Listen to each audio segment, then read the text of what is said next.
Congressman Tim Johnson is our guest on today's noon show, Agribusiness Today. Congressman from the Illinois 15th District. Tim, you are in Illinois today, not in session this time, out in Washington, D.C. Glad to be back here in your home state and among your constituents.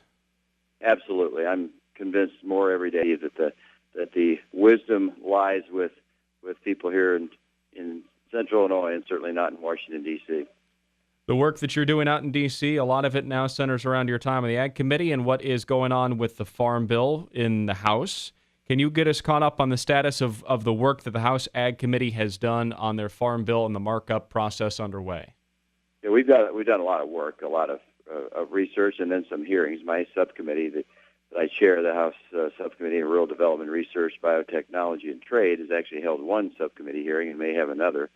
We're working towards that September 1st deadline, Steve, with always the cautionary comment that we've had a history of kicking the football a little bit farther down the field rather than meeting the deadline. But I think Chairman Lucas and probably Chairman Stabenow in the Senate are pretty dedicated to trying to get things done on time. So there's a lot of work to do between now and then, and obviously a lot of difficult issues to deal with. One of those is crop insurance and the way the Senate wants to approach things, and they've had some divisions among their southern counterparts. And in the House bill, it looks like more of a Chairman Lucas has called it an equitable way to deal with this farm bill and perhaps have some direct payments or some price guarantees in this farm bill. Does that look to be the case from your perspective on what your colleagues in the House will put forward? Well, one of the things I'm deeply concerned about is the effort on the part of Southern legislators, senators, and House members to try to take what I think would be an excessive benefit for the bill to their own geographical area. So it's hard to know how it's all going to turn out, but I certainly support what I should support, and that is the people here in Illinois and across the heartland and our row crop and our interests, which I think are coincident with the interests of the United States.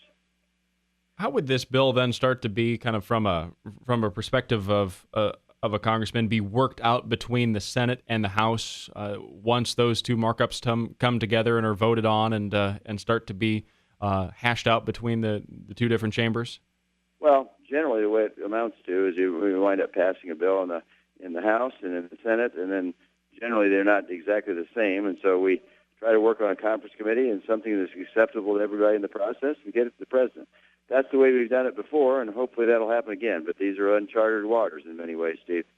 If the bill gets out of your Ag Committee and to the floor for a vote in the House, do you think that Speaker Boehner will be able to get it called and everyone will be able to vote on it before the November elections? I would expect so. I think it's difficult to know. Again, there's a lot of moving parts that still have to be determined, but I would hope that we'd be able to achieve that. You speak of research in this farm bill and something that you work very closely on, and over there in Urbana with the University of Champaign right there, they do an awful lot of ag research, much more done around the nation. Protections for that in a farm bill and to make sure that we continue to support farmers with the best research in the world? Sure. Research, biotechnology, and rural development, a critical part of the farm bill. A lot of times we don't focus on that, but it's every bit as important as it ever has been. And lastly, about this farm bill, there seems to be some division in the amount of money being saved between what the Senate wants to propose and what the House wants to propose. Somewhere around $23 billion, I think, in the Senate, $33 billion maybe proposed in the House. Much of that has to do with food stamps and with the SNAP program. Will there be room there, you think, for compromise between the two chambers?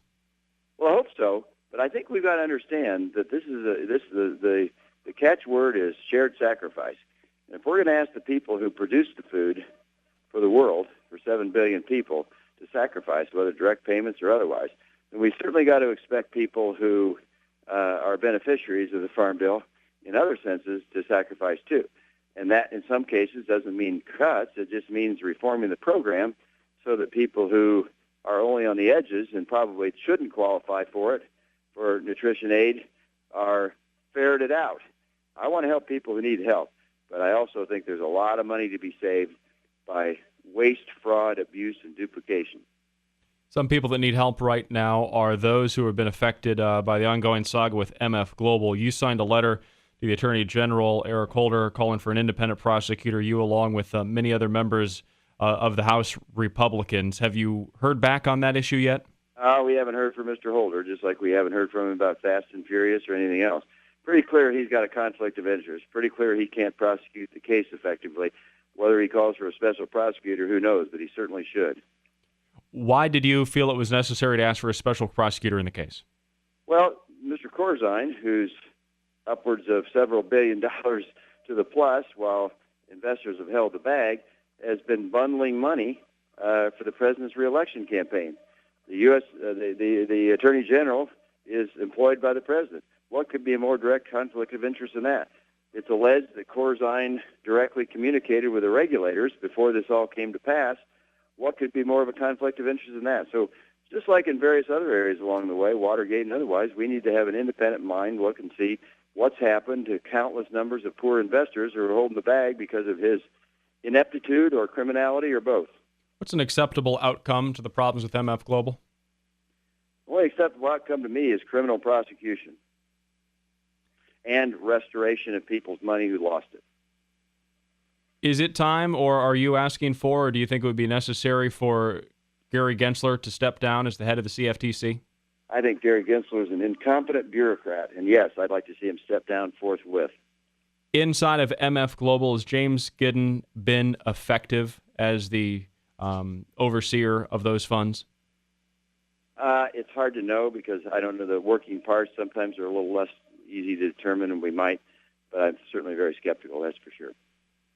Congressman, you talked about how a criminal prosecution would be necessary in this. A Financial Times story is quoted some traders, particularly in Chicago, as saying jail time in criminal action is a bit needed to restore the confidence of those that participate in that industry to know that if anything like this is ever even thought of again, that those that are going to be doing wrong will be held responsible. Is that necessary? Absolutely.